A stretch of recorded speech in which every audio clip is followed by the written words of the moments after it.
እንኳን በሰላም መጣችሁ። እኔ ሚስ ሮዚ ነኝ። ዛሬ ደግሞ የማስተምራችሁ አንዳንድ ቃላቶች ወርቃዎች ማወቅ ያለባችሁ አሁን ሄዳችሁ ሽንት ቤት መጠቀም ስትፈልጉ ሻወር ማድረግ ስትፈልጉ ነው። እሺ shower. So today I'm going to teach you about some words and phrases you need to know if you want to use the restroom or if you want to shower. እሺ ተዘጋጅታችኋል? ጎበዞች እንጀምር። እሺ መጀመሪያ ማስተምራችሁ ሽንት ቤት ማለት bathroom or restroom በእንግሊዘኛ ብዙ አይነት ስሞች አሉ። bathroom አለ፣ restroom አለ። በአማርኛ ደግሞ ሽንት ቤት አንዳንዴ ሰው ባኞ ቤት ሊል ይችላል። ባኞ ቤት ወይም ሽንት ቤት። እሺ እና ሰው ብዙ ጊዜ ባኞ ቤት ሲገባ ገላውን ሊታጠብ ሊሆን ይችላል እና ገላውን መታጠብ ሲፈልግ ስለዛ ቃላቶች ላስተምራችሁ። መታጠብ ማለት to shower። መታጠብ to shower መታጠብ is to shower።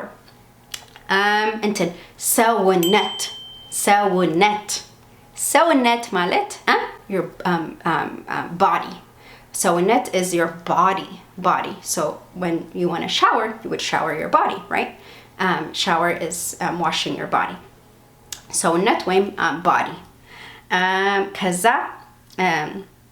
ምንድን ውሃ ማለት shower. shower. በጣም ይቅርታ አስተሳሳትኩኝ። ውሃ ማለት water ቀደም ብዬ ተናገርኩኝ። በውሃ ወይም በwater shower ታረጋላችሁ ወይም ትታጠባላችሁ። so ውሃ ማለት water ነው። እንዳታሳስቱ እንደኔ። ውሃ shower አይደለም። ውሃ water። so በውሃ ገላ ወይም ሰውነት ወይም ገላ ትታጠባላችሁ። ገላ ማለት body. ገላ body. ውሃ water. መታጠብ to shower.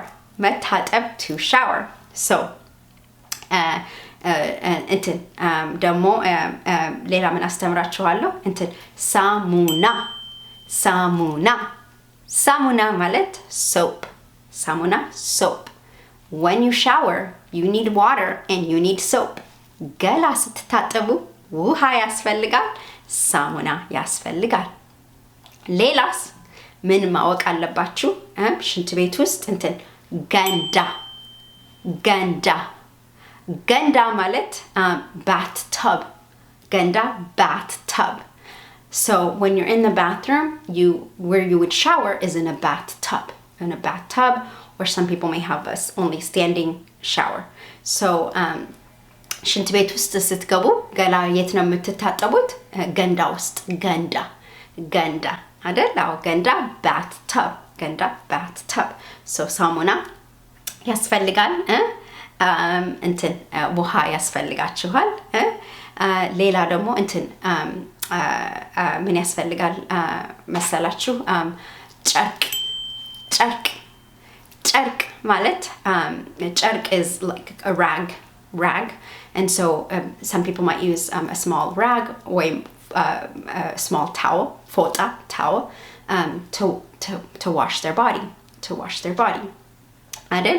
ወይም በእንግሊዘኛ ሉፋ ሰው ሊጠቀም ይችላል አይደል? አዎ። እሺ እና ሌላስ ምን ያስፈልጋል? ሻምፑ በአማርኛም በእንግሊዘኛም አንድ አይነት ነው። ሻምፑ። ሌላ ኮንዲሽነር በአማርኛ በእንግሊዘኛም አንድ አይነት ነው።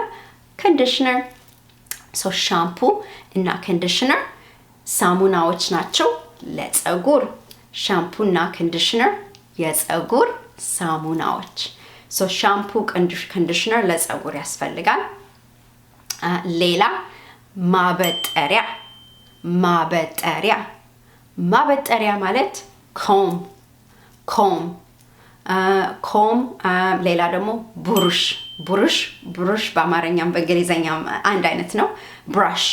brush ብሩሽ በእንግሊዝ በአማርኛ ይባላል brush በአማርኛ so ማበጠሪያ ወይም የፀጉር ብሩሽ ያስፈልጋል ፀጉር ሰው ገላውን ሲታጠብ ፀጉርን የሚታጠብ ከሆነ አይደል አዎ so ሻወር ሲያደርግ ፀጉሩንም ብዙ ጊዜ ይታጠባል ወይም ፀጉሩን የሚታጠብ ከሆነ ማበጠሪያ ወይም ብሩሽ የፀጉር ማበጠሪያ ወይም የፀጉር ብሩሽ So usually when people are showering, they often wash their hair, or if they do just want to wash their hair, that's the case.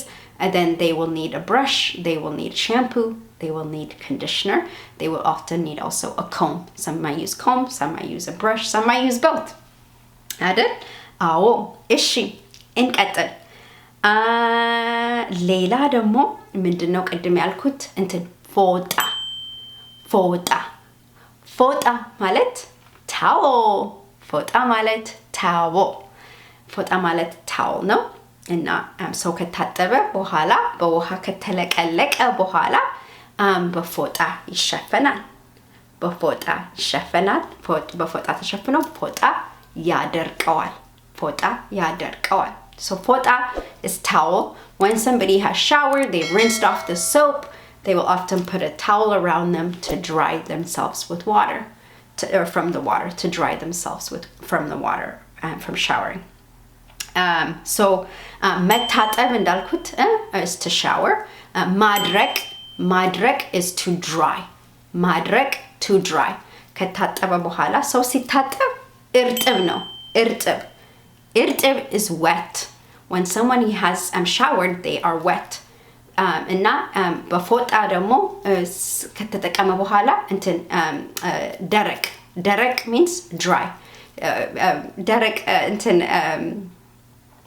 ደርቋል ወይም እንትን እርጥብ አይደለም ሊባል ይችላል ብዙ ጊዜ ደረቅ ሰውን አይደለም በአማርኛ translation directly ትክክል አይደለም so ደርቋል እርጥብ ነው እርጥብ የሆነው ደርቅ ያለሁኝ ወይም አሁን አድርቅ ያለሁ ሊባል ይችላል so which means I've dried myself I'm dry እና ሌላ ደግሞ ከዛ በኋላ ልብስ is clothes somebody might put on their clothing and so once they've showered they might put on their clothing ያረጋሉ ከዛ እንትን ፀጉር ማበጠር ማለት to comb one's hair ፀጉር ማበጠር to comb one's hair so ፀጉሩን ሊያበጥር ይችላል ብዙ ጊዜ ከላውን ከታጠበ በኋላ ፀጉሩን ከታጠበ በኋላ አይደል አዎ እነዚህ በቃ ሻወር ሲደረጉ ታጠብ ማድረቅ አለ ሳሙና መቀባት ሳሙና ማድረግ ውሃ ማፍሰስ so these are the things you do in the shower you would put on soap you would rinse with water you would dry yourself and ሌላ ደግሞ ሰው ሽንት ቤት ሲሆን ምን ሊያደርግ ይችላል ፊት መታጠብ ማለት to wash one's face or wash face ፊት መታጠብ wash face so ብዙ ጊዜ ሰው ሻወር ብቻ አይደለም ወይ መታጠብ ብቻ አይደለም ገላ መታጠብ ብቻ አይደለም ሽንት ቤት ፊቱን ሊታጠብ ይችላል ፊት መታጠብ ሌላ ሰው ምን ሊያደርግ ይችላል እንትን ጥርስ መቦረሽ ማለት to brush teeth ጥርስ መቦረሽ to brush teeth so another thing someone might do while they're in the shower besides taking a shower or I'm sorry while they're in the bathroom besides taking a shower is wash their face and also brush their teeth አይደል አዎ እንትን ሌላ ደግሞ ሰው ምን ሊያደርግ ይችላል መሰላችሁ እንትን ሽንት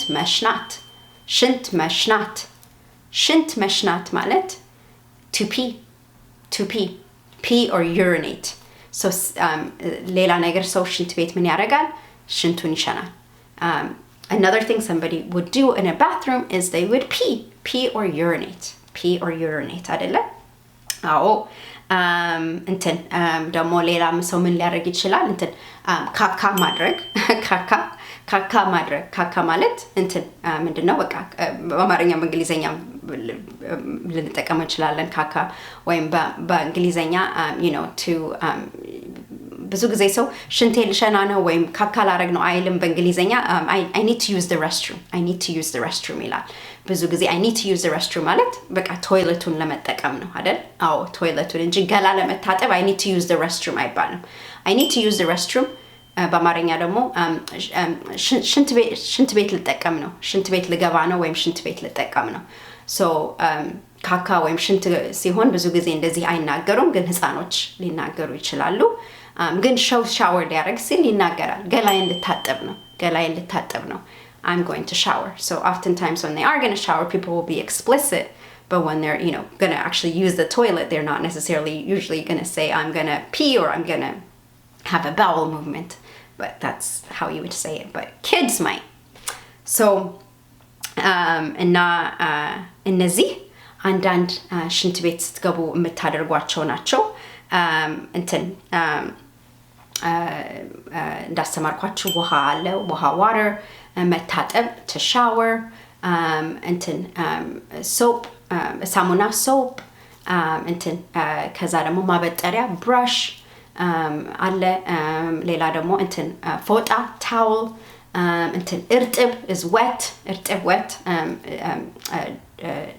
ደረቅ is dry እና ሌላ ደግሞ እንትን መታጠብ is ፊት መታጠብ is to wash one's face ፊት መታጠብ to wash one's face so እና እነዚህ አንዳንድ ትምህርት ሽንት ቤት ገብታችሁ ምን የምታደርጉ ወይም ቃላቶች ናቸው ሽንት ቤት ስትሄዱ እንድታውቁት ነው እና I need to use the restroom ማለት ወይም ሽንት ቤት መሄድ አለብኝ ብዙ ጊዜ ሰው ሽንት ለመስናት እሺ እናንተ ይሄን ጊዜ እኔ ጋር ስላሳለፋችሁ በጣም አመሰግናለሁ ሌላ ጊዜ ደግሞ ተገናኝተን ሌላ ነገር እንማራለን እሺ ቻው ቻው ደህና ዋሉ